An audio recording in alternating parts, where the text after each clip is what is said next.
जय श्री कृष्ण। श्रीमद् भगवद गीता अध्याय 10 श्लोक 2। न मे विदो सुरगणा प्रभवं न महर्षया अहम महर्षि देवानां महर्षिणां च सर्वशः। न तो देवतागण मेरी उत्पत्ति या ऐश्वर्य को जानते हैं और न महर्षिगण ही जानते हैं, क्योंकि मैं सभी प्रकार से देवताओं और महर्षियों का भी कारण स्वरूप हूँ। तात्पर्य, जैसा कि ब्रह्म संहिता में कहा गया है, भगवान कृष्ण ही परमेश्वर हैं, उनसे बढ़कर कोई नहीं है। वे समस्त कारणों के कारण हैं। यहाँ पर भगवान स्वयं कहते हैं कि वे समस्त देवताओं तथा ऋषियों के कारण हैं। देवता तथा महर्षि तक कृष्ण को नहीं समझ पाते।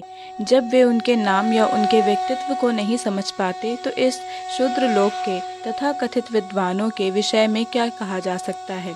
कोई नहीं जानता कि परमेश्वर क्यों मनुष्य रूप में इस पृथ्वी पर आते हैं और ऐसे विस्मयजनक असामान्य कार्यकलाप करते हैं। तब तो यह समझ लेना चाहिए कि कृष्ण को जानने के लिए विद्वता आवश्यक है।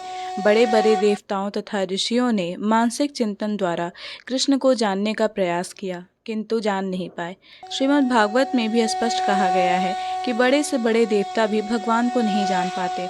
जहाँ तक उनकी अपूर्ण इंद्रियां पहुँच पाती हैं, वहीं तक वो सोच पाते हैं और विशेषवादी के ऐसे विपरीत निष्कर्ष को प्राप्त होते हैं जो प्रकृति के तीनों गुणों द्वारा व्यक्त नहीं होता, या कि वे मन चिंतन द्वारा कुछ कल्पना करते हैं, किंतु इस तरह के मूर्खतापूर्ण चिंतन से कृष्ण को नहीं समझा जा सकता। यहाँ पर भगवान अप्रत्यक्ष रूप में यह कहते हैं कि यदि कोई परम सत्य को जानना चाहता है तो लो, मैं भगवान के रूप में यहाँ हूँ, मैं परम भगवान हूँ।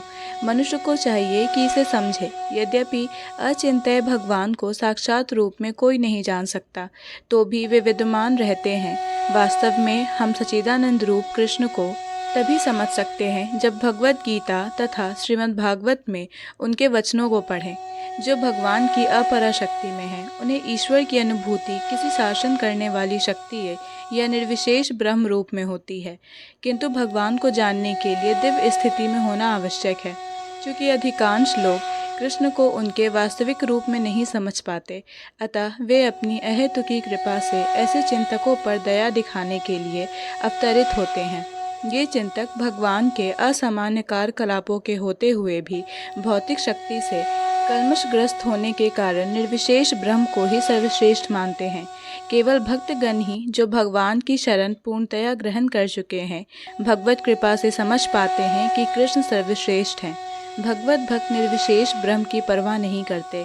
वे अपनी श्रद्धा तथा भक्ति के कारण परमेश्वर की शरण ग्रहण करते हैं और कृष्ण की अहेतुकी कृपा से ही उन्हें समझ पाते हैं। अन्य कोई उन्हें नहीं समझ पाता। अतः बड़े से बड़े ऋषि भी स्वीकार करते हैं कि आत्मा या परमात्मा तो वह है जिसकी हम पूजा करते हैं। जय श्री कृष्ण। भगवद गीता के सभी श्लोकों को सुनने और समझने के लिए हमारे चैनल को सब्सक्राइब करें। अगर वीडियो पसंद आया हो तो इसे लाइक और शेयर करें।